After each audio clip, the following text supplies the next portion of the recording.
Centra ženy a věda a Sociologického ústavu Akademie věd přivítat. And I hope you will enjoy a presentation of Dr. Madsen. Thank you. Hello. I'm happy to be here with you tonight and excited to have some time to talk about the confidence gap. Let me give you a little bit of information about me and my background so you know who I am and why I'm here talking. I'm obviously, with my accent, from the States, right? And you might look at some of these and see the word Utah. Most people know the Utah from the Salt Lake Olympics. And most people know that there's big mountains in Utah and lots of skiing. That's pretty much what we're known for. And that is true, although we haven't had a lot of snow this winter. My husband is an avid skier, and he has not had his best winter. So that's a little bit about where I'm from. But I have been doing research for over 10 years on women in leadership. That's my passion. My actual real passion, if you have to pry it out of me, is how do we get more girls prepared to have voice, to have confidence, to influence, and to lead. That's my passion. And so through the years, I've spent numerous studies. I have a doctorate degree, so I'm a researcher. And I've interviewed women from different parts of the world, top women leaders. For instance, in the States, I interviewed 10 of the women governors of states. Now, at the time I did my interviews, there were only 20 women that had ever been that, and I was able to spend time with 10 of them. So are some of you researchers? That's a good sample size. Okay, some of you are nodding, you understand. And so that is one of the studies. I interviewed for another one, and I have actually a book on my governors. I did another one with university presidents. And I explored in both of these studies the lifetime, and this is my niche, the lifetime development of their leadership skills. So what I looked, and there's thousands of leadership books, but mine are unique in that what I've done is actually looked at their lives, their parents, their moms, their fathers, their participation in activities like sports. Like in the States, we have speech and debate, where you can speech competitions and debate. The influence of coaches, the influence of people around them. I studied their influences during college and their professional careers. And so I really looked at the whole process of how were these women really influenced throughout their lives? And how do we, back to what I said, really figure out how do we get more girls to care about and want to become leaders. I also did a couple of studies in the United Arab Emirates on the same issue. I've done numerous studies on the Arab Gulf countries in other ways, but a couple where I interviewed some of the top women leaders in Dubai and Abu Dhabi, China, as well as Slovenia, a couple of top women in Slovenia. So I've tried I just find going to different cultures so interesting because there's such a learning. You learn so much about different cultures. But on the other hand, there's differences between cultures, right? But on the other hand, it's so interesting that there's so many similarities with women in our lives and the things we struggle with and how we do things. It's fascinating. Every summer, I do a workshop of 4 days in Hawaii. Darn. No, I'm being sarcastic. I have to go to Hawaii every summer. No, it's really fun. But what they do is they bring me 12 women leaders from 12 Asia-Pacific countries. So I get one from like Papua New Guinea, Korea, Australia, Samoa, different combination, and I work with 12. It's a 2-week program, but I do 4 days. And we explore cultures and women in leadership, But again, it's amazing how many things are really similar, and some of our struggles in our hearts, and some of our fears, and some of our struggles with confidence in general. So I've been a professor for many years. I have 4 children. I was just saying to Ivana, who thank you for setting this up for me, how my 4th child is in college now. And I shouldn't like it so much, but my house stays clean with my kids all out. I'm really enjoying this phase of my life, actually. I love my children. But I've done different degrees between children. I did my doctorate with 4 very little children. But I really love this topic. So that's a little bit about me. I speak and work in my community as well as my state, and then nationally and internationally as well. I actually have 5 books, a couple that I told you about, and then some edited books as well. I just had one come out last month called Women as Global Leaders, where we look at a lot of research on women as global leaders in those areas. So that's a little bit about me. If you have questions as we're going along, I will actually have you interact. I'll have a couple of small group things because they said a little bit of workshop, so I hope you don't mind. I will do that. But so let's talk. I am fascinated. I've done research through the years on all of the things I've told you about, but specifically, in some ways, about the confidence issue. How did they get the confidence? How did they become leaders? How did they do I really wanted to understand this. And then I've looked back at lots of studies and tried to figure out what's the difference between men and women. So are men more confident than women? The answer? Yeah. Generally speaking, they are. And I'll go into things and not... This presentation, when we look at women in leadership, there are issues. There's what I call external barriers. There's discrimination. There's a lack of opportunities, some lack of mentoring, some of those things that are hard. In the States, we have a wage gap. Do you have, oh yes, okay. There's external barriers, but there's also internal, things that we as women struggle with.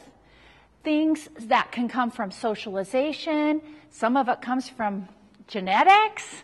And so we're going to kind of go through that just so we're aware. And people ask me, why is this important? It is critical for us as women, not to cut us down or anything, for us to understand and for men to understand. I'm glad to see a few men in the room. And for men to understand, because as we are more educated and informed and aware, it actually empowers us. It empowers us. It empowers us to help other people. It empowers men who understand this information to really do things that can empower women and really make a difference in those. So this is why this information is important. So a couple questions to start. Do you like my burning questions, we call them in the States? So I don't... Why is confidence so important in all aspects of our lives? Why do girls and women struggle more with confidence than boys and men? How can we strengthen confidence to use in every aspect of our lives? And what can we do to help girls develop and keep confidence? These are good questions, right? How do we do this? So that's what I want to focus on tonight. So why do we need confidence? We actually need confidence in every hour, every day. We don't even do things like drive a car in this traffic. That's really tricky. There was some bad traffic down there. We don't even drive a car unless we're confident that we can do that. And I'll tell you a little bit more about what confidence is. We use that term a lot. We need it to influence and lead. It's essential for internal well-being and happiness. Without it, we can't really succeed. We can't reach our potential. We can't even think about what our potential might be. And that last thing, self-doubt is a waste of time. It really is. When we struggle with ourselves and, what? Can I do this? And sometimes we get stuck and really struggle. Bottom line, it's kind of a waste of time. I know that's a blunt thing to say, but we can waste our time doing that. Confidence is essential. It's in our DNA. It is influenced by how we are brought up. We'll talk more about that. It's a product of choices we make. It comes from hard work and practice. And it is influenced by cultural and institutional barriers. So, what I wanted to talk today, and some of the information is in this book. I wanted to give you that book title. And some of it comes from my research, and some of it comes from other kinds of things that I've done as well. But these are the 5 things I wanted to talk about. What is confidence? And what are the differences between men and women? And why? Why are there differences between men and women? And how can we strengthen it? And then some advice on how to do that. So what is confidence? Now, we use the word confidence, self-esteem, self-concept. What are other words that come out? Self-efficacy. I don't know if you use that word. Yes, there's a lot of times we use them interchangeably when actually they're different things. So I wanted to make sure before we started that we define them. And so you know. And actually, confidence is the difference between those that just think about things and those that actually do what they think about. So if you have confidence, and you can't really have confidence if you're just thinking about what to do all the time. You actually have to do things to have confidence. That's the difference. So it's something that we can choose and create. It's a sense that you can master something, a belief that you can accomplish a task. It's about work. It's about wanting a challenge. It means that you'll encounter hurdles. You won't always be perfect. When you have confidence, you're not always perfect, but you're okay with trying. You're okay with moving forward. And actually, people with more confidence are okay. It actually is contagious, and you say, well, maybe I'm going to try something else that's not even related to something that you might have succeeded in. So the more confidence you have in one thing, generally speaking, it can move over into other areas as well. You like this one? What is it not? So, it's not simply feeling good about yourself. You don't increase, for instance, my children, for me to just tell my children, you're so great, that's not going to help them with confidence. The research even on self-esteem, I don't know, in the States, a number of years ago, we had a big self-esteem movement. Did you have the same movement here? Parents were told, no? Have you heard about the one in the States? It's really caused problems because, and it wasn't when I was growing up, but parents were told by psychologists and books were written that you just tell kids how great they are. There's nothing really meaty, foundational. You just word, you're so great, you're beautiful, blah, blah, blah, blah. Now I have all these college students that think so highly of themselves, and there's not really, and you give them some criticism and they're like devastated, and there's not some of the real stuff. Do you know what I mean? Some of the real stuff underneath. So you're great, you're perfect. That doesn't build confidence. That's not the real stuff. Hearing you're wonderful doesn't give you confidence, although we do like to hear that sometimes, right? That's okay. Give that to me. But it doesn't really build our confidence. It might have something to do with some self-esteem, which is a little different. So here's confidence in the middle. And these are called confidence cousins. Just they're related. So what are the differences? First of all, self-esteem is an attitude. I am a valuable person. I feel good about myself, and that's important. I'm just helping you understand the difference between self-esteem and confidence. That's important to have good self-esteem.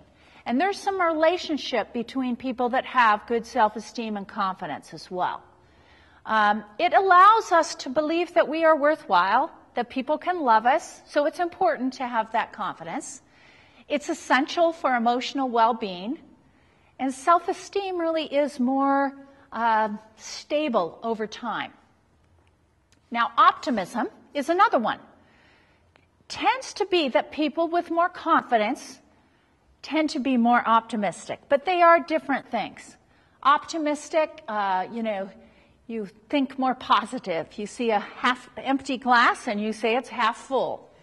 But there is a difference with self-esteem and optimism. That doesn't mean you're going to act, and the confidence is the action, that you actually move. I love this quote by Churchill.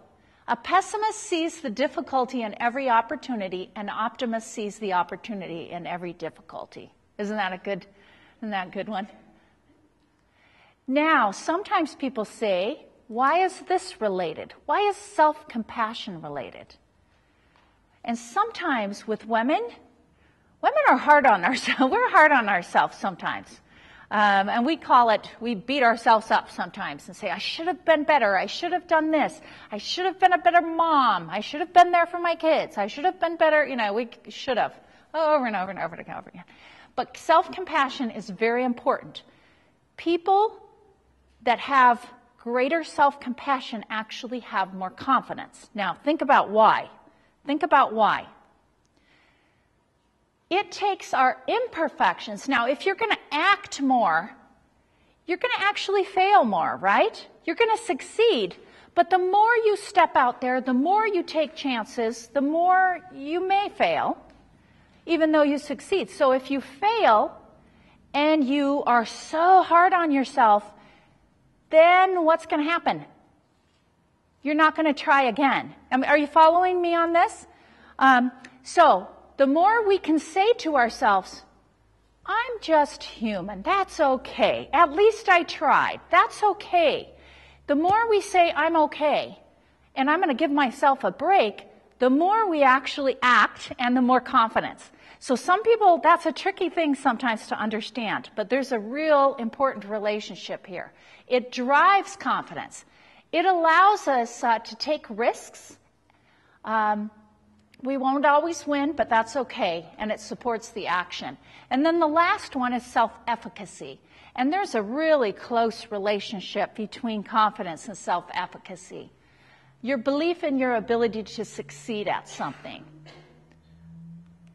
And so there's lots of words flying around. I just put all these words up there. And I actually have a PDF that I can send if you are interested in that. I have... if you want to capture, I have lots of notes up here, and we won't get through some of them, but I am happy to share that with you if you are interested in that. But again, at the bottom, confidence is the stuff, we call it stuff, that turns thoughts into action. So second out of the five, I have 5 areas. Second one is, what are the confidence gender differences? So what has the research found that men and women just do differently? I'm going to go through a number of these, and again, this is important. It's important for us to understand. Any of you have daughters, or may have daughters? A few of you. Okay, just knowing this as we interact with our sons and our daughters, or people that we teach at school, or people that we interact with at church or wherever, is important in the way we focus and the influence that we can have. So, evidence shows that generally, now it's not all perfect, generally, women are less self-assured than men, have more self-doubt than men. Now, I'm not giving you this to make us all depressed, all right? No depression here. It's just good information. Have more anxiety in leaving their comfort zones, women overthink, and don't let go of defeats or mistakes as fast, have hurt feelings longer than men. That's a shock, being sarcastic.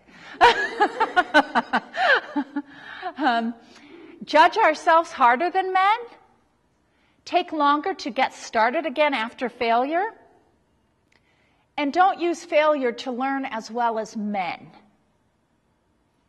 Now, are we all depressed? Okay. The fascinating thing is, so many studies have found this across cultures, incomes, ages, professions, and generations. And some of us can say, dang, that's just not right. But, you know, some things are the way. And we'll talk for just a little bit about the difference between genetics, because there's some fascinating, we won't have time tonight, getting into understanding hormones and the differences in hormones between men and women. There's some things, and just even some of the brain, functions and the different things we have. There's some interesting genetics. But socialization is fascinating too. There's a lot of things we do that our parents do and we do, even if we're educated women. There's things that we do that socialize. We just think women do this, girls should be doing this, men. It just comes so naturally, even if we're very educated on that. And then some of it's just our own choice. So let's go through some of these differences. Attributions is the first one. And a lot of these slides, I'll have the researcher's name down at the bottom. I won't comment on them, but they're down there so you can see they're coming from different studies. Women generally, we are more likely to assume blame when things go wrong. It's my fault. And when things go right, what do we do? Oh, yeah. She did it. They did it. And so, but men often do the opposite. So if things go wrong, that's your fault. Things go right, thank you. So interesting. I love this study. And this was a particular study by this David Dunning about, and this was multi-year. So in PhDs, men and women, more men, but women are in there, going through getting a math PhD. Now that's a tough one, right? And at the end of the program, typically they get into the hardest course of the whole semester. Very hard for everybody. And they did studies for a number of years on the reactions between men and women. Over and over, same thing. Other studies have said the same thing, so this is just not one study. Females, when it gets really hard, tend to say, I'm not good enough. And men would say, it's external. That was a hard professor. That's a hard class. That textbook, whatever it is. And so women tend to say, it's me, it's my fault. And men are, it's good to understand that and think about that as you think about that, go through that. Another one that he did, and actually this wasn't the PhD students. I was thinking about this yesterday. This was a study that he did at his same institution, but with business students, MBA students. And this was, I believe it was during the downturn in the U.S. economy in 2008 and 9 and 10. And they had a hard time getting jobs. And females would say, I'm not getting a job because I'm not good enough. And males would say, dang, the economy is there. So interesting on attribution. So that's one thing I wanted to share on the differences there. How can that impact confidence? Absolutely can impact confidence. Oftentimes, if we feel like we're not good enough, we're not going to keep going and looking for jobs in the ways that males might. And then we don't act as much. And remember, acting is the basis of confidence. So I love this one because we do this. And this has been shown in different countries. So I probably haven't read a study on the Czech Republic, but I assume there's some crossover here. Women often start their remarks with some sort of apology. I just have one point to make. I've never thought much about this, but then you start talking. I really don't know whether this is accurate, but I don't know a lot, but I would like to say something. No big deal if you don't, but I would like a raise. You probably won't agree, but I do think the event I went was organized well.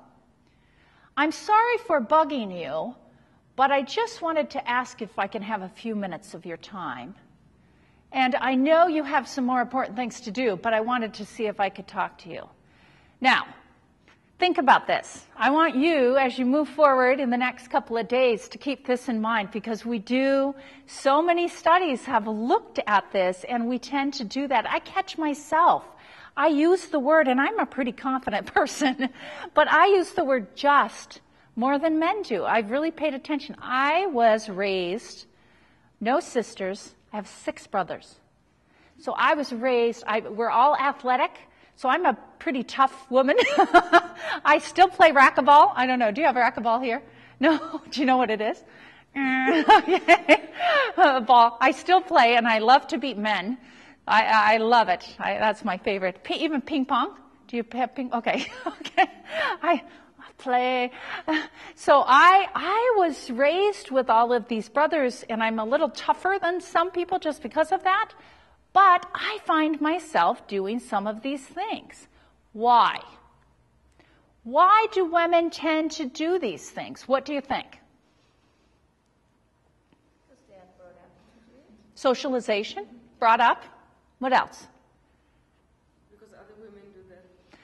Yes. You see, even with your parents, sometimes you see different behaviors from the mother and the father, and you think maybe and maybe you don't even know, sometimes you don't even think, right? We just do things. There any other, why would this be problematic? Now, when I work on leadership, I do workplace, but also government, politics, church leadership. I don't care. When I say leadership, I'm talking about, sometimes people think I'm only talking about the workplace, but there's a lot of other things. Why would this be important for us, ourselves, or as we help others? I mean, why would this be problematic? I also see it as a man's world, so it's difficult. You know, the word of man still has like bigger. Yes. Value. And I like that comment. And if we are in a man's environment or the workplace and we come across with these words, what does it make us, what might we feel or others think that we're like when we talk like this? We may be seen as weak. Absolutely. It just makes us seem a little more tentative. Maybe we're not quite so sure. Maybe we really don't want that raise. Maybe we don't think we're worth. There's so much in communication that comes across different ways. So I'm just saying, why should we care about this? We should care about this. And it's habits. We get used to doing this. We want to soften things a little bit as women.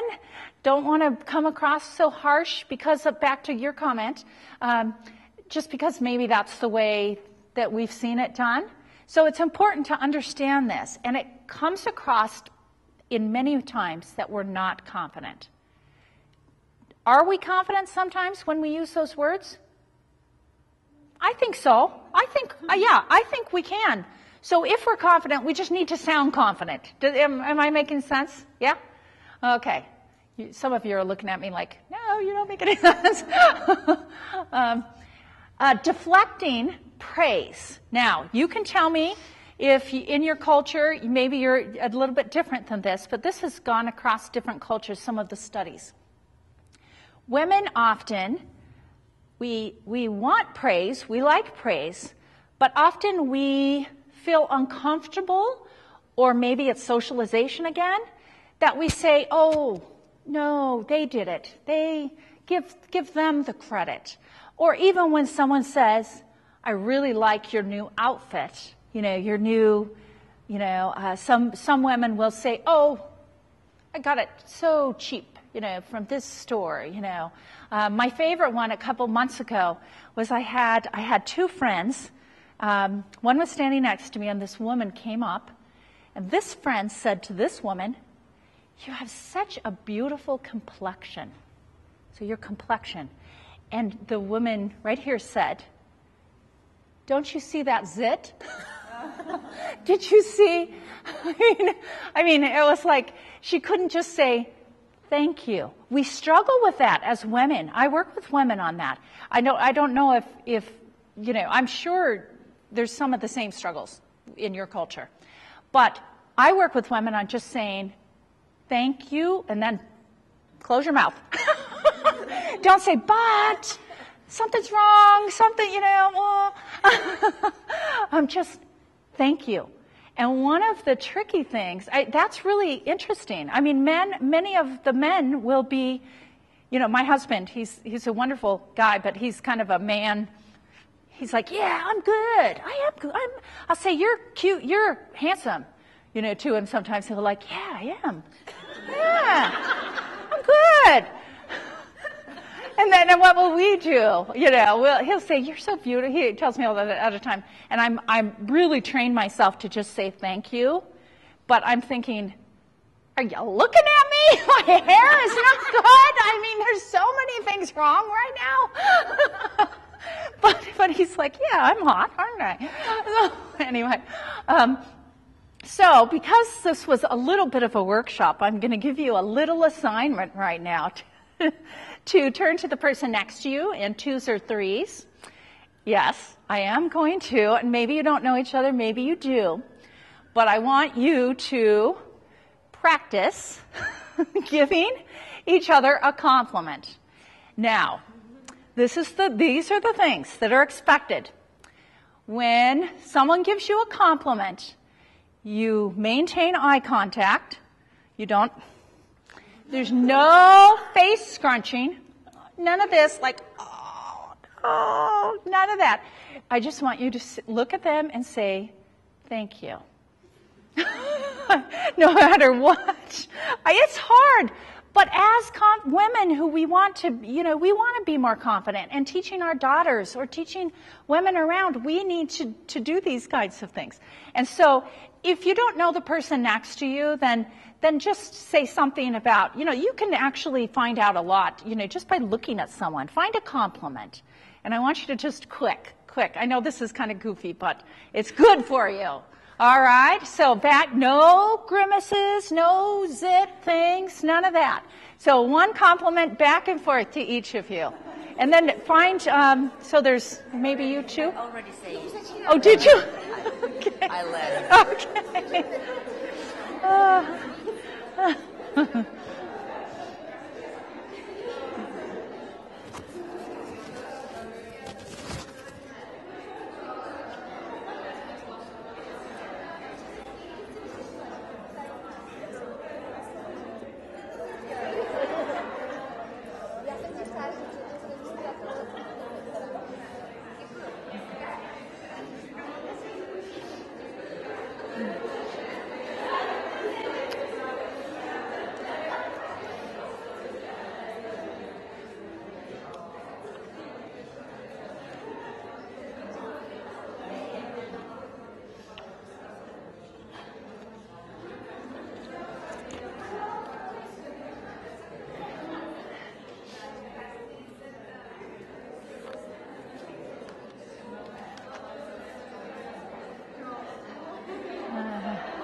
How did you do? Did it go okay? Sometimes it's painful, but it's good for us. All right, let's move on. Are you done? Did you get around? You? Okay. Or not? You get them going and then never bring them up. All right.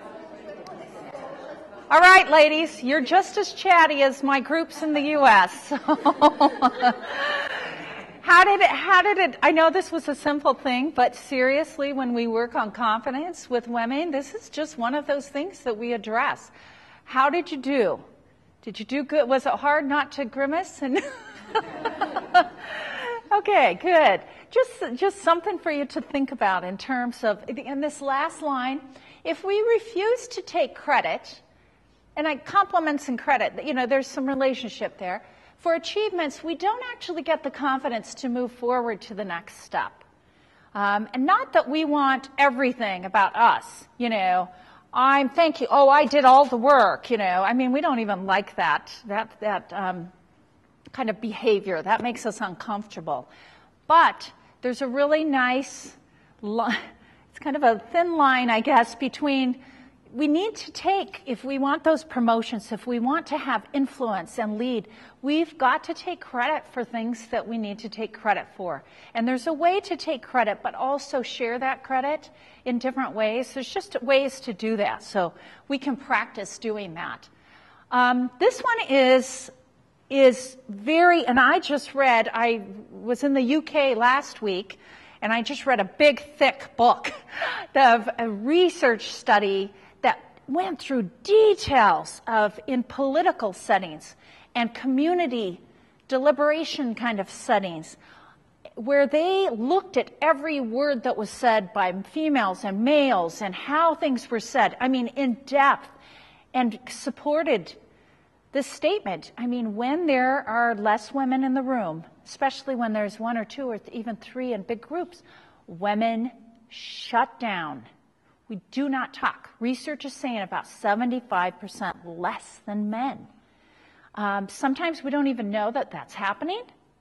Sometimes we have been shut down. Many women have told me, almost every week I have women that say, I was at this meeting, I gave this new idea, nobody reacted. 5 minutes later, a man said the same thing, and everybody said, that's a great idea. And she's like, what? But, this happens all of the time. Really does, and the research supports that. So we can complain about this, but some of it's us just not talking. Some of it is our choice, and we don't understand that that's what we do sometimes. Sometimes we know, sometimes we don't. So we can change that in terms of confidence. When you go in a meeting, and there's a bunch of men, I'm in meetings all the time in my school of business with men, and I don't talk, that makes me look like I'm not confident. Makes me look, confident. How about competent? Does it make me look less competent? Yeah, both, when you're not verbalizing. And so actually, this can be powerful when a concept for men to understand, too. If they're leading meetings, and they understand women are smart, most good men do, they understand that they need, but they can help by saying, you don't talk as much as you should in meetings. I need you to talk and support that. I've actually I'm a pretty loud person, being raised with all my brothers, so if a man does that to me, I don't get like, you're an idiot. I don't say things like that, but I say, oh, I just said that. A lot of people are uncomfortable with that. I'm like, what? But I have had people that I've seen in rooms, one man in particular, I'm thinking of him because he was so supportive of women at my institution. He has moved since. But numerous times he would say, oh, Jane just said that a minute ago. He would just draw that right out. And those are good habits to get into. So this is another thing that impacts confidence. Now, upspeak. Women, generally when you ask a question, your voice goes up at the end of your sentence. So what is your name? Your voice goes up. Some of the research has found that even when women, it's not a question, it's a statement, a declaration, or whatever we want to call it, more often women will still have their voices go up. So it kind of sounds like a question. So what does that do? Sometimes we do that on purpose because we're like, oh, if I'm wrong, then it kind of sounds like a question. Then I'm not. And sometimes it's a habit. But what happens when other people hear that? What does that sound?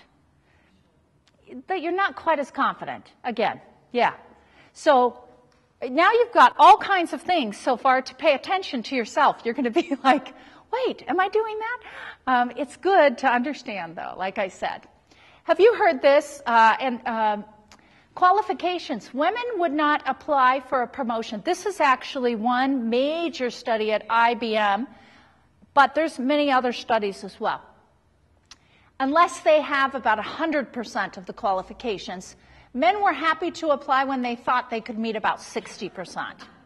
The research actually, it's about 50 to 60 for men, 90 to 100 for women. What's the problem with this? What's the problem? Someone. I mean, what's wrong with this? I mean, there's a lot of things wrong with this. Unqualified men get promoted, whereas Yep. qualified men don't. Yep. If you don't even apply, that you can't even be considered, right? Any other comments about this? Say that again? Yes. Yep.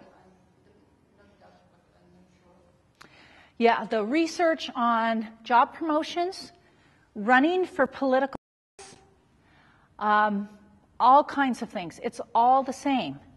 Men will say, I'm close enough. I'm going to apply. I'm going to run for office. Women tend to be more perfectionists. Do you use the term perfectionism? Perfectionists? Okay, women tend to be more. And so we think we need to know it all. Men think, I know enough. I'm going to go for it because in some studies they talk about men understanding in more depth that they can actually learn as they move along. And we think we need to have everything. The problem with that, you just don't get women in those positions because of that. And that's a real problem.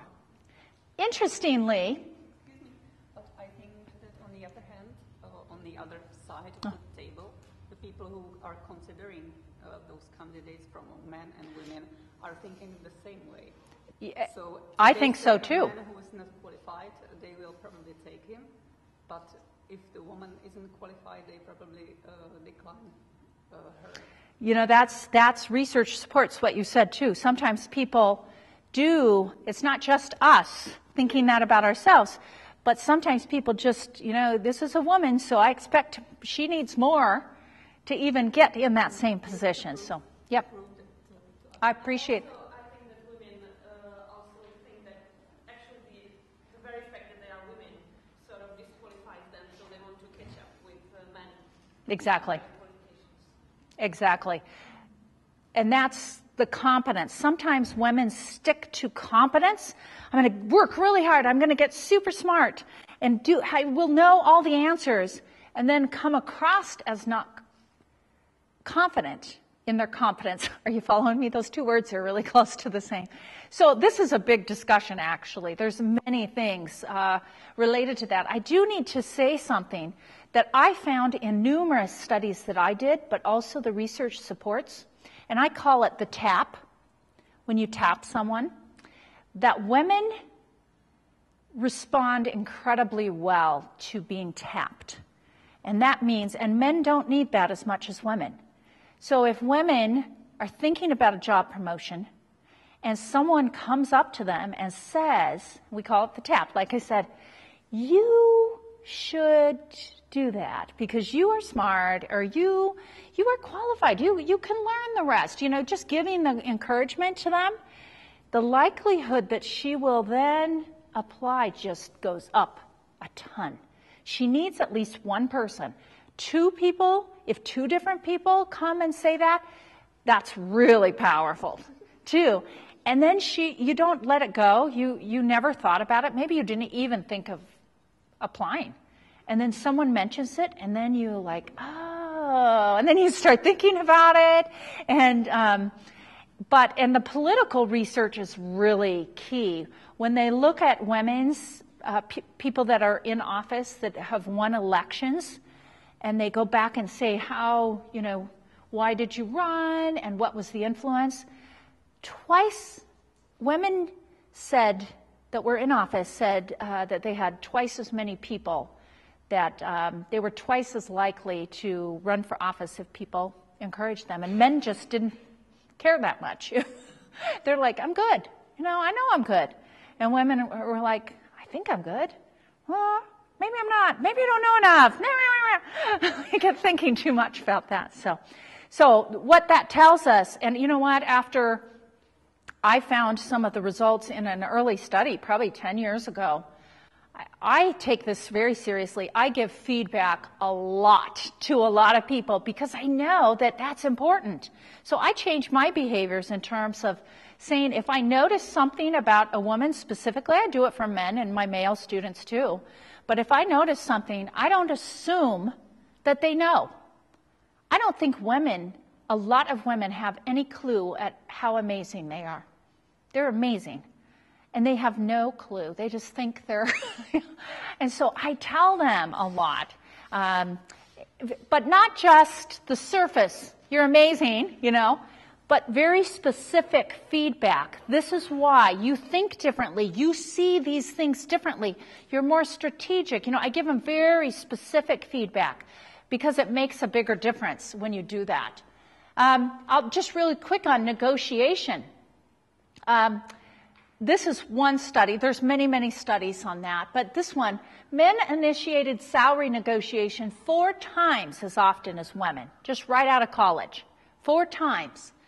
And women, when they did negotiate, they asked for about 20% less money. And this was specifically about salary. There's other kinds of negotiation.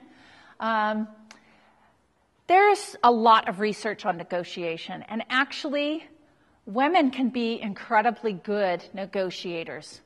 When do you think women excel in negotiation? When they negotiate with other people. Some. When they are in charge of both a group or someone else. Yeah, it's the we. It's if we feel like it's we. If it's about me and my children or my family or this group, someone's negotiating for this group, we can be very, I have a neighbor, she has twins and they're older now, but they're autistic. And I have seen her through the years. She is a fireball. I mean, she needs them to have the services that they need for education, but she will go at anyone in a good way, but she will push and push and push. But she's doing that for her children. And so she feels better about doing that. So sometimes in salary, women think it's selfish. Are you following me? We think, it's just for me. I really don't. But most of the time, is it really just for us? We have families. We have other things. It's really about we. Even if we're single women, a lot of us work, I work with students. I really do good for a lot of different people. So we need to change the way we're thinking about it. Because if we think it's about us, we're not very good at negotiation. If we can have it about we, then we're better at negotiation. Here's that perfectionism. I love this one. I'm going to read this quote. Perfectionism is another confidence killer. Okay, before I read it, I know, changing my mind. What would be your guess? Why do you think perfectionism is not good for developing confidence? Never can be perfect. You can't. And so then if you want to be perfect before you try, before you act, then you're not going to act. And this is a big problem because you think about it a lot, but you don't actually do anything because you're not perfect, you're not ready, and then you don't move forward and develop confidence. Perfectionism is another confidence killer. Study after study confirms it is largely a female issue, and there are men that struggle with this too. This is not perfect, in terms of gender. And it extends through women's entire lives. We don't answer questions until we are totally sure of the answer. Think about, are any of you professors or teacher, a few of you, think about that, because sometimes women in your classes may not respond, unless there's more women in the class than men, may not respond because they're not sure if their answer is exactly right. We don't submit a report until we've edited ad nauseum. That just means over and over again. We don't sign up for the triathlon unless we are faster and fitter. We watch our male colleagues take risks while we hold back, trying to be perfect. We fixate on our performance at home, at school, at work, at yoga class, even on vacation. We obsess as mothers, wives, sisters, as friends. And I love this picture. I thought I'd... So, as I said before, that is an issue that we need, and there's a difference in terms of gender, that we really look at perfectionism. And the thing to learn, I mean, we like things done right, all right? But there's a point that you have to say, this is good enough, and I'm going to move on, and I'm going to actually act and do something. You will always feel inadequate if you continue. So can you, or any of, no, you don't have to raise your hand. I was going to say, are any of you perfectionists?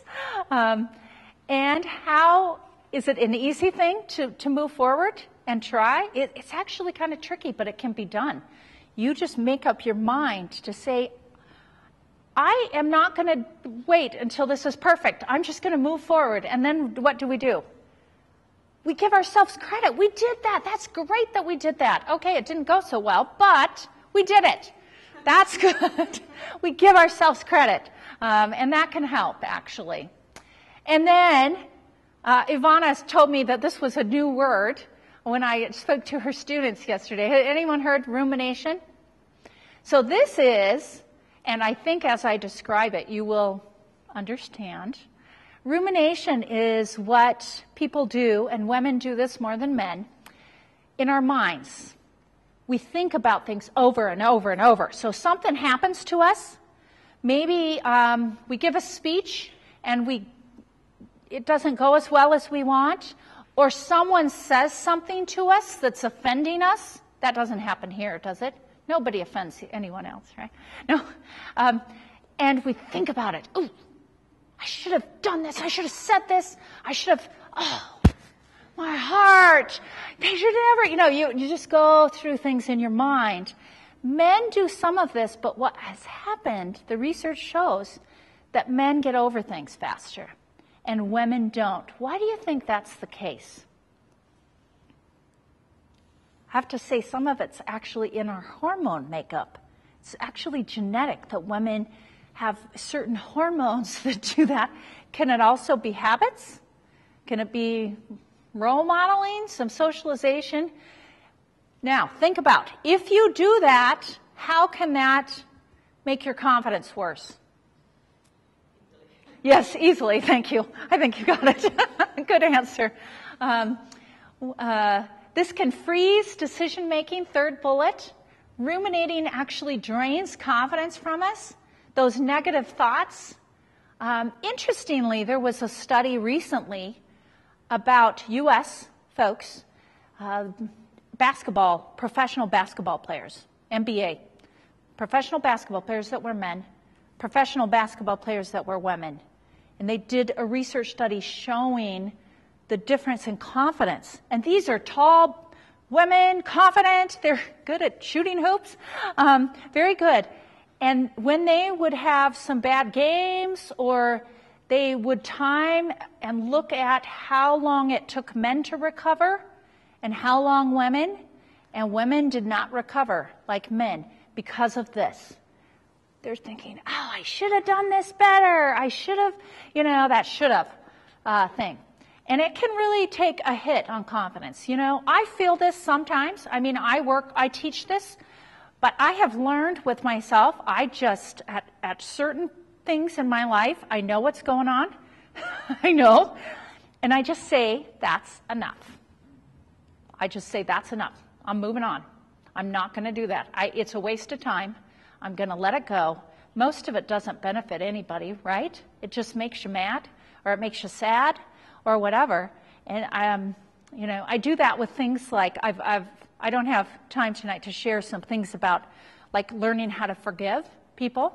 I've had some profound experience. I was never really bad at that, but I've had some profound experiences, and I tell you, I will forgive in 5 minutes. And if it's a really bad thing, I give myself 24 hours.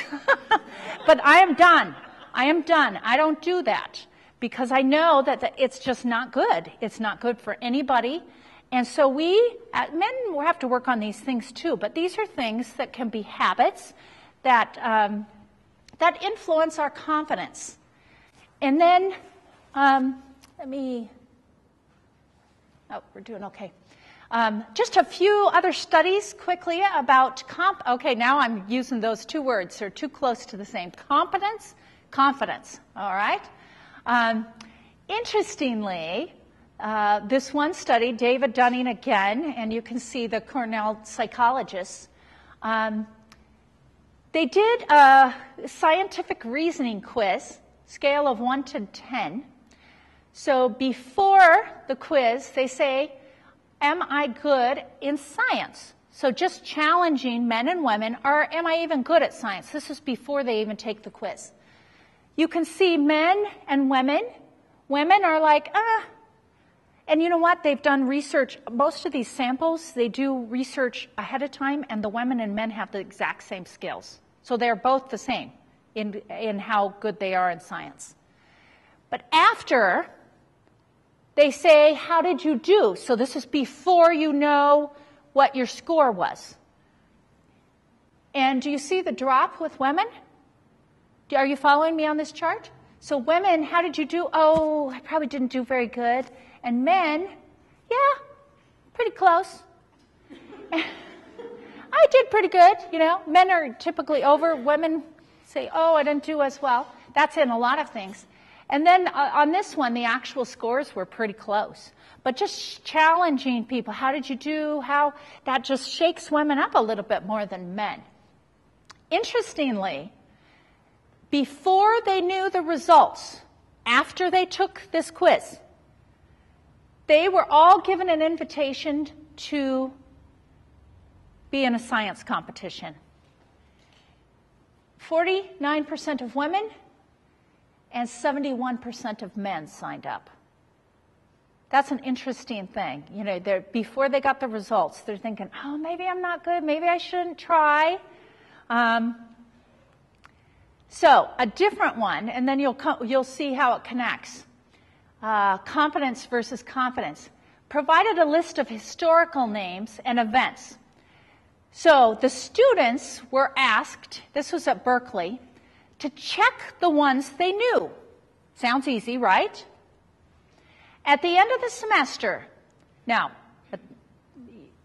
there were a lot of fakes in there. People, they say, check the ones you know. There were a lot of fakes, things that just were not a king or a queen of something, that they were just made up. End of the semester, the students who picked the most fakes actually had the highest score and were the most respected. They picked the fakes, they were confident, and they were wrong, but they were confident. The people that appeared to be the most confident, are you getting the difference between competent? Those words are the same. It was trying to look at the difference with women feeling like competence is most important, which it is, and then not being confident, even though they should have. And they're finding that men that don't even know the answers, if they're confident, everyone, they have the biggest social status. And so the importance of just both of those kinds of things, I thought that was a fascinating one. So when you are self-assured, not just knowledgeable, by the way, you need to be knowledgeable too, but it's important to look, your body language, your eye contact, the way you hold your head, things change when you're confident, even if you're wrong. If you're confident, then people just see that you're confident, and that can be as important as competence is. Sincere overconfidence. Do you like that word? Sincere overconfidence. That means you really think so. You think you're right.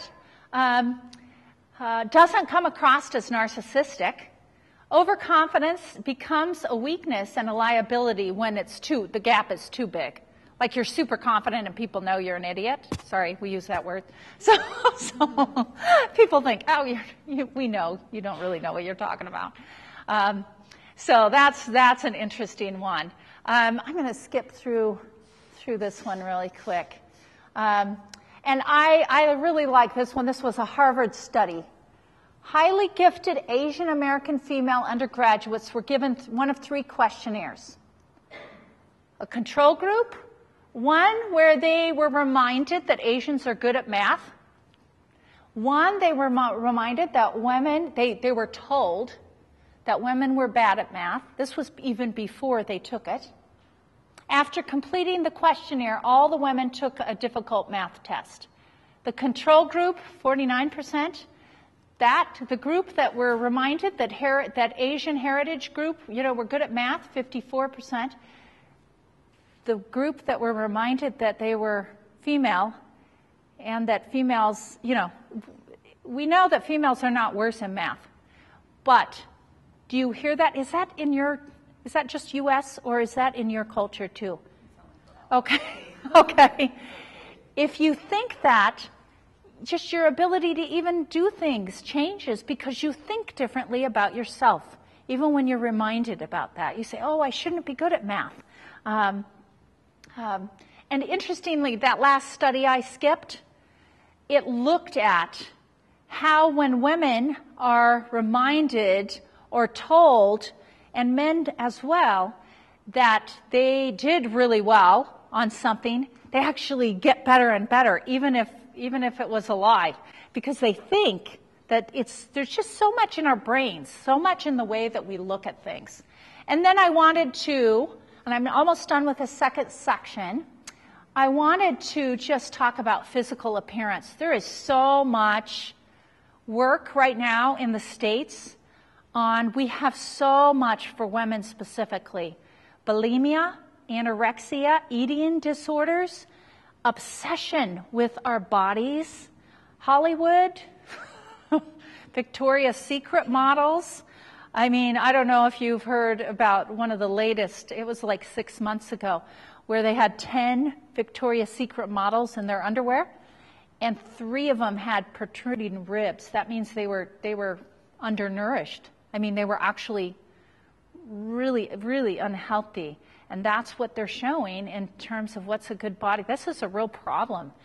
And so look at this, 81%, and this was specifically to the U.S., and I don't know about here. 81% of 10-year-old girls are afraid of being fat. To me, that's just sad. That's 2% of us actually think we are beautiful. 2%. Does that affect our confidence? What do you think? Absolutely.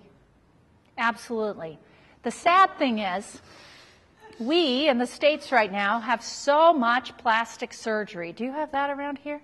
I think I saw it on a billboard. I've been driving around. And what is the perception of many women that do that? That it will fix their insides, their confidence, if their outsides, face, nose, boobs, whatever it is, is that always the case? It really is not. There are some issues. There are some, research to support that. But when you think that will solve everything, that there's a problem with that. So, dang good questions. Why do we do this? Do we believe our words are less valuable? Do we think they are just as valuable, but we don't have the nerve to, I don't know if you use this, spit it out, just say it? Why is it that women sound less sure of themselves when we know we are right than men sound when they think they might be wrong? Not right. And why are women more uncomfortable than men speaking in mixed gender meetings, asking someone to vote for them, negotiating a raise, raising money for a cause, leaning in? Have you read the book? Any of you? Is it Lean In? Okay, yeah. So I'm going to give you just like 3 minutes, 4 minutes in your groups to just talk about a couple, I call them ahas with my students, of the things that we've talked about. What was kind of new, what was an aha, or any of these questions. So just get back in your 2s or 3s and talk for a minute to try and think through some of those. And then we'll go to, so why? Get into a little bit of socialization, genetics, and those kinds of things. So just a couple minutes coming up with ahas.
All right, let's move on.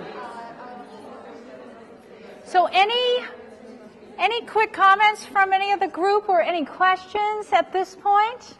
I want to finish about 7:15, which is only a half hour, so we got to get through a couple more things. But want to move. So we want to move to the next one. But what anything that came up that you thought was interesting, specific to your culture, or any questions that you have?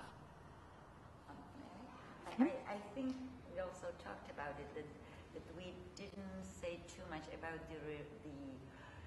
the reaction of other side. Means I think true. Laura Mulvey has it as a visualization. Maybe Bourdieu has it. Means the women being watching by men, and it's different.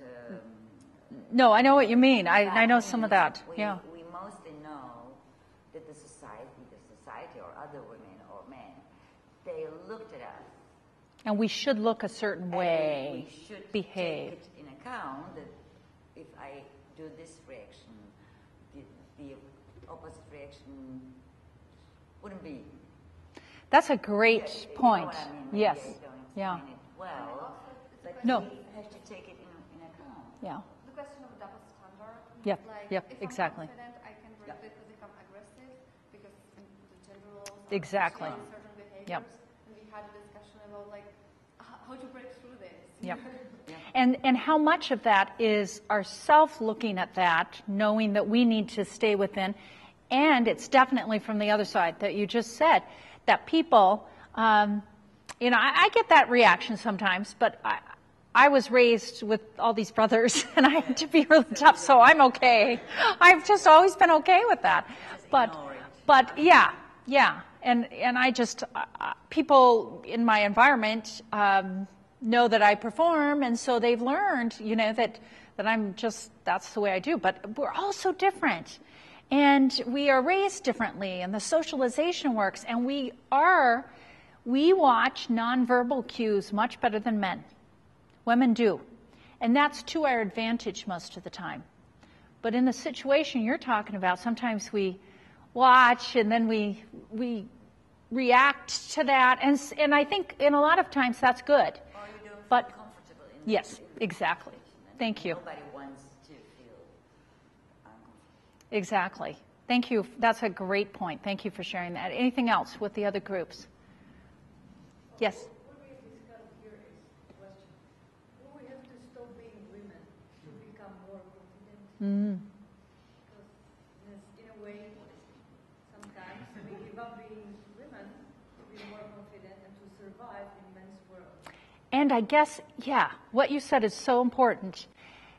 It is, and what we talk about, and I have a slide at the end, is that we see confidence looking a certain way. And sometimes we don't like the way that looks. So how can we be confident with and authentic to ourselves? And I would argue there's a way to do that we don't need to try and do it like a man. We don't want to do that like a man. We really don't. I mean, there's ways, in terms of even the way we stand in our posture. Yeah, I like stand up. Everybody's like, it's fascinating because, and actually in your class yesterday, I did this. I told everybody, I said, sit like a man. I know you're doing. Yeah, that's exactly. And what do the legs? If you cross your legs, how do you cross them? Like a man. Yeah, you take up more space. And then I said to them, sit like a girl or sit like a woman. So what do? You take up less space. And interesting, you do. And even when we do executive coaching for women, sometimes I work with them on just taking up more space even on their table. Just, you need to take some space. But interestingly, many studies have measured testosterone levels in women. We do have testosterone. And when you stand like a man more or sit like a man, your actual testosterone levels go up and you feel more powerful. And so in speech, when you give speeches, I mean, sometimes people will tell, and people do this, I mean, in political speeches before they go out, they actually stand in this pose where your shoulders are back, your chin is up, your legs are out, your chest is out, and you actually feel more confident because you're like that. So I know I brought up a whole different topic, but it's fascinating in terms of even looking at that. And back to your comment, We don't want to stand like that necessarily, but how can we, I would argue that there is a way for women to be authentic and be confident. But back to your comments, I mean, there's this double standard in terms of things. So how much do we do? How much do we have to work with people? How much does our companies need training? It's a lot of work sometimes. But I have worked with amazing men who I say get it. There's men that get it. I'm sure you're one of them. No, you too. Back there. Just get it. They get that women are smart. They want women on their teams. There's so much research. I wrote a brief in January, 5-page brief for the state of Utah. I'm really working with the state to understand why we need more women leaders. It makes a really compelling case. And if you email me, I'll give you the link on why you need women in terms of companies, economic. I mean, companies make more money with women. They make better decisions with women on boards. There's so many reasons that you need to have women in politics. It's so compelling. If you haven't read some of that stuff, I'm happy to share some of that stuff with you. So all those are important issues. I'm opening, we call it a can of worms. Do you use that? No? That means you just open this thing and there's more questions sometimes, and there's so many topics. This is complicated, but I think it's so critical for us to think about this. So I'm actually not going to go through all the slides I have prepared, but I'm happy to share the slides with you in this, because we could spend the last, I was going to say half hour, but I've talked for 10 minutes, so it's probably 20 minutes now, just on this, and I don't want to do that because I want to get to the end and actually give you some solutions. But this is super important to understand. Now, when you look at these three, genetics, upbringing, your socialization, I would say even more than upbringing, just even socialization at our ages, and then your own choice. What percentage do you think, in terms of you and your confidence or anyone else in confidence, how much is genetic? How much is socialization? How much is actually choice? What do you think? I think upbringing is 85. Okay. What would you give that? 40%? 50? 50. Okay. Okay. How about genetics? What do you think for genetics? Oh, no. 0. That does it. No. It's different, isn't it? Yeah, genetics actually, the research says that some of us are simply born with more confidence than others. That doesn't mean we can't have confidence. And actually, I don't have these slides in here, but I have some other slides with research on monkeys. And it's so interesting, the research on monkeys and the genetics and the socialization and so forth. But it ranges at birth from 25 to 50%. Most of them are 25 to 30%.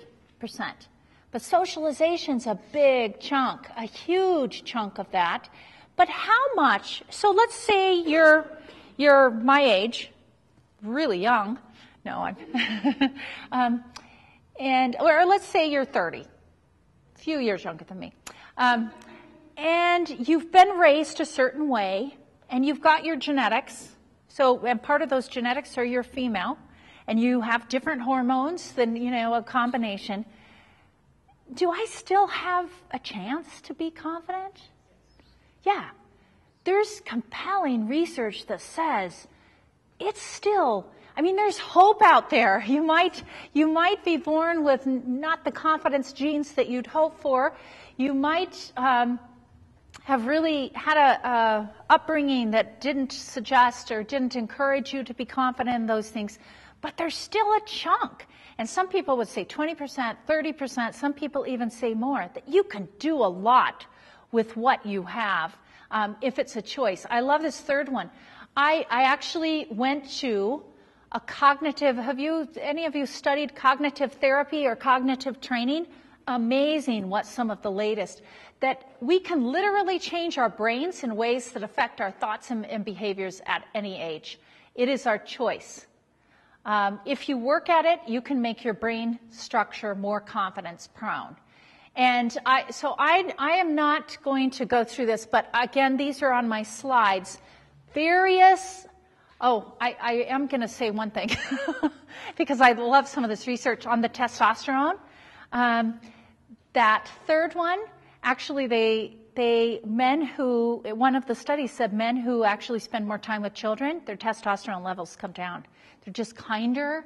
They're not as competitive when they spend more time around children. When you get men, that first study, the hedge fund traders, they studied them for days and days, and their testosterone, if they get on winning streaks, their testosterone levels come up. And what happens to men when the testosterone levels are high?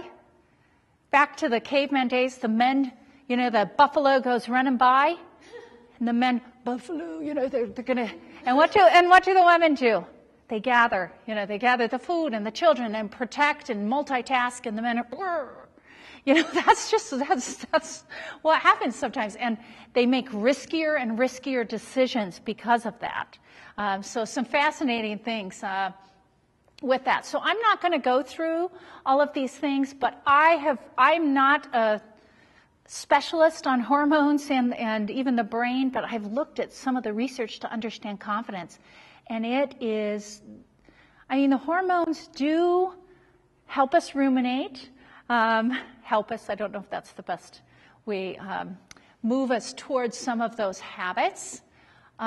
This whole area of neurotransmitters really does affect women and men in different ways. And I can give you these slides, but again, I'm not going to go through all of them.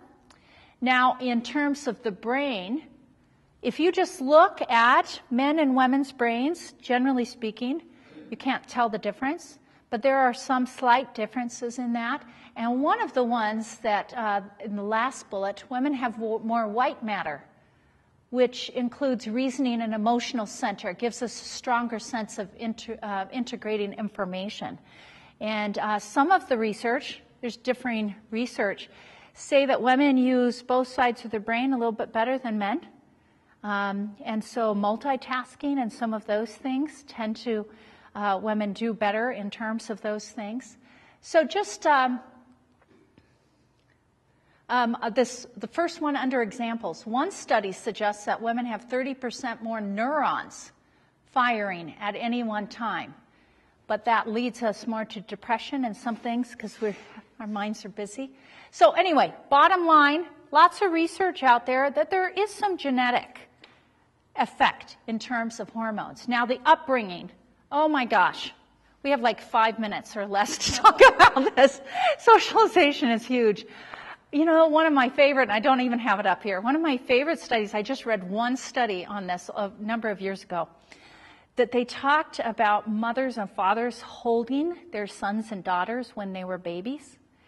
And in one study, I don't know if this has been confirmed, they found that women, the parents, more often held their sons when they were little out facing the world, and they held their daughters to their chest. Isn't that kind of interesting? But there's so much research in terms of socialization in elementary school. Lots of research on that. We call them recesses, where the kids go out and play in the middle of school. What do you call it, break? Or in the middle of, they get a break. We call it recess. They go out and they run around. And more teachers encourage boys to go run around. They get dirty. Sometimes they punch each other. They get blood. 5 minutes later, they're friends again. They don't care. And what do often we socialize girls to do? Don't get dirty. Raise your hands when you have a question. Things like that. And just even this second bullet from the bottom. Boys get 8 times more criticism than girls for their conduct in elementary school. Now, is that a bad thing? What do they learn? They learn to be criticized, but what else? to get over it, to let it go. Girls and women, we don't get that, we don't get that. So when we go to the workplace in whatever area, generally from socialization, it's found that women struggle more with getting feedback and criticism because of socialization. They just get used to being, and what do we like? We give our girls, when we're teachers, we love the quiet. We love them because they're quiet. And they raise their hands when they're supposed to instead of, like the boys do. And so they love praise. And they want praise more and more. And is that a problem when you want praise for everything? That actually is a big problem. When you get older, well, even when you're young, that's a problem. So I'm just bringing up a couple of different things that are interesting with socialization. Even competition. We have now in the States more girls in sports. But I do a lot of research on the sports because I've been a coach and my kids were all athletes and I'm an athlete. There's so many advantages to girls and women playing sports. There's so many things you learn from competitive. You learn to lose. You learn to get up again and go practice and get better. You learn to depend on your teammates. You learn all of these things. And girls in the States drop out of sports a lot earlier than boys. So we don't have as many. So even those opportunities are different in socialization. And so let me skip over. The good news, we talked about this. Even our brains can change. So in terms of 4, how can we strengthen our confidence? There's lots of different ways, but I have outlined 8. And the first one, there's the list of 8. And the first one is, we call it develop a growth mindset. So if you look at this chart, the difference between a fixed mindset, and I have students in my classes, some of them have fixed mindsets, some of them have growth, and I challenge them. If you think that you know exactly what you're going to learn and what you need to learn and keep your mind boxed in there, you're not going to have a growth mindset and you're not going to learn and grow and get confidence like you can. So I can share these, like I said, on the slides. A growth mindset especially correlates with higher levels of confidence for girls and women. So if you are open to learning, to growing, that means you're okay. You can actually learn from mistakes. You can have a failure and you can learn from them. You're just going to grow. All of that stuff is key to developing more confidence. Second, I talked about this already. Women ruminate. We ruminate a lot. We have to stop. We have to rewire our brains to break the negative feedback loop, because those rumination can destroy confidence, self-esteem, whatever. It's back to that comment, a waste of time. So that's the second one. The third one, we as women need to decrease reliance on praise, and as people working with other women, help us see that. People who base their self-worth and self-confidence on what others think of them pay a price. Those who depend on others for approval report more stress, higher levels of drug abuse and eating disorders. Those who base their self-esteem and confidence on internal sources do better in school, have lower levels of drug and alcohol abuse. And men generally rely less on praise than women do to feel confident. So that comes, I think, more, that piece really comes more from socialization, not necessarily genetics. And then we talked about this already. We instead of me. Women thrive on we. I love this last comment. Other people aren't thinking about you all the time. So one of, I don't know if do you know the Eleanor Roosevelt? Do you know that name? She was very famous years ago as one of the wives. She's just has said some wonderful things that we still quote today. And she said something about, do what you want, make the decisions that you want, because you're going to be criticized either way. And then she said something about, everybody's not thinking about you all the time. Sometimes as women we think, oh, people are watching me or whatever, and sometimes they just aren't. And we just need to make a decision, and we just need to move on. And this right here, even though I haven't talked a lot about it, this is huge. Women hate to fail, so we don't try sometimes. Enduring a few hard knocks, actually early in life, is the fastest, most effective route to confidence. Sometimes, as parents, I have one daughter, 3 sons. Sometimes we like to protect our kids. We don't want them to fail. We don't want them to, actually, that's one of the hardest, to let your kid just experience and sometimes succeed and sometimes fail is actually the best thing to learn, and teach them to reflect and to use those experiences to grow and learn. When they succeed, celebrate, talk about what worked. If they fail, talk about what they did well.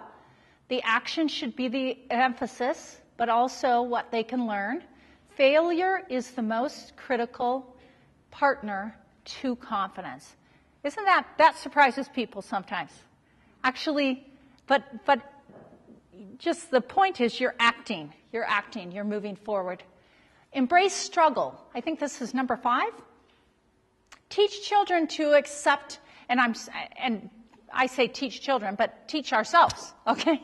Teach ourselves to accept and embrace struggle. Teach them it's not to avoid hard things.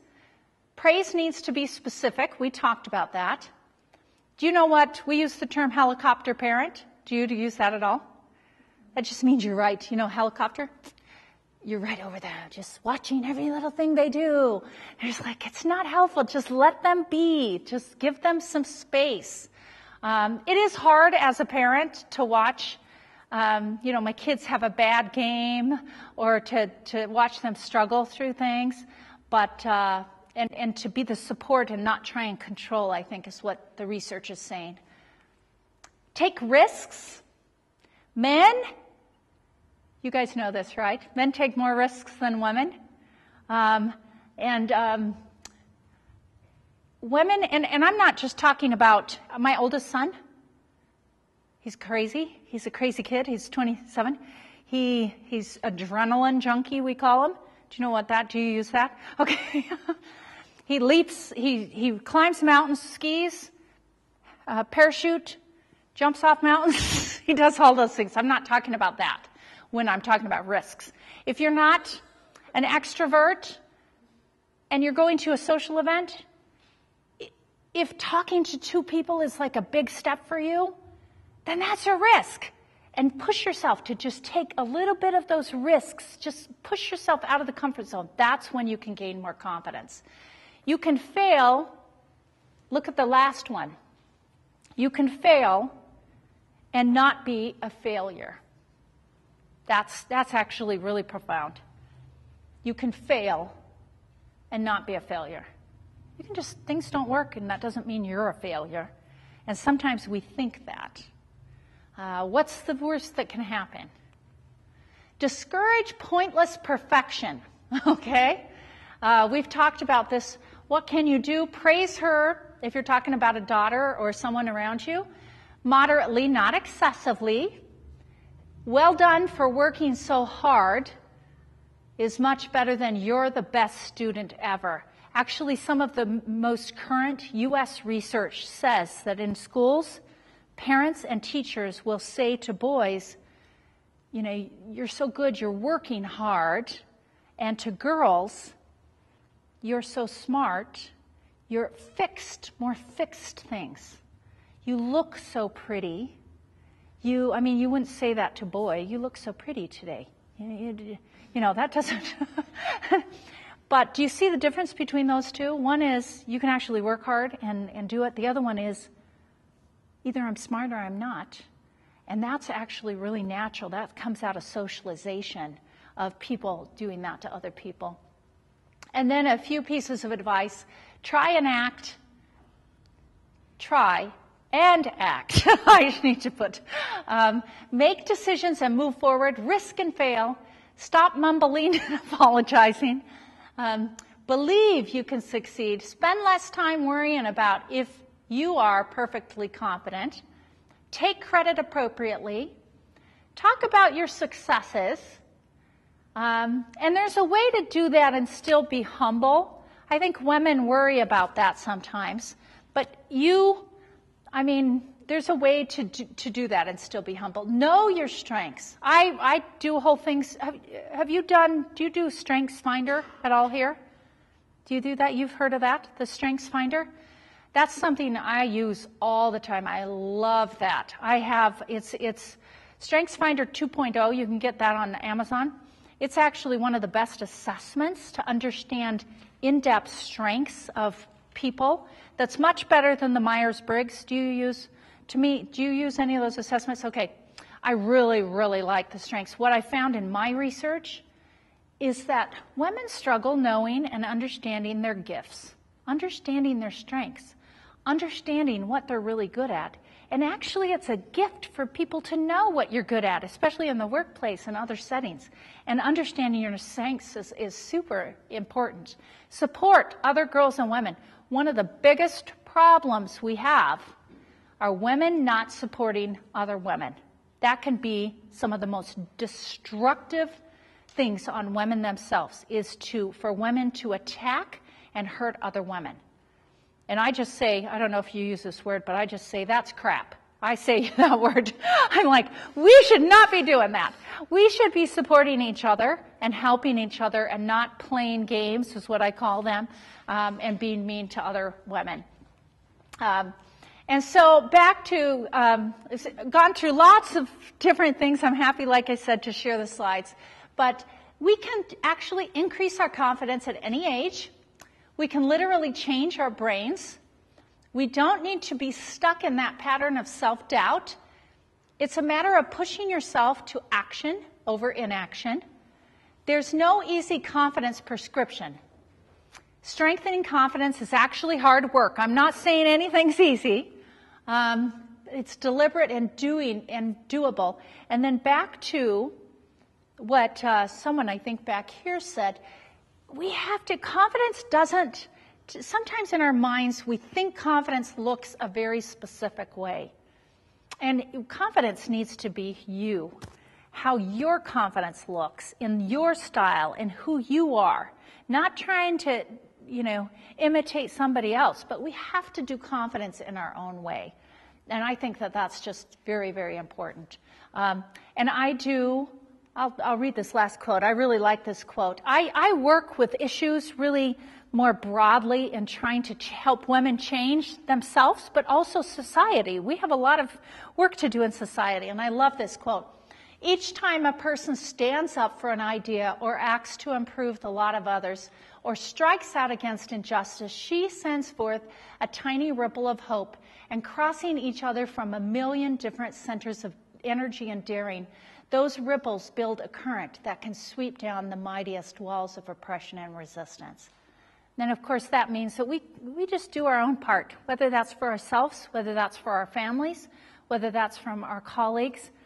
But as everybody does their part and really works on having the world a better place, it takes men and women. It takes committed people. Whatever leadership looks like for you, and I'm a leadership person, whether that's leadership in your homes or your churches or your communities or your workplaces or your countries or politics, we must have more women standing up and leading and more people supporting them and doing that to really be able to move our countries and societies forward in the ways that need to be made, the changes that need to be made. So thank you so much.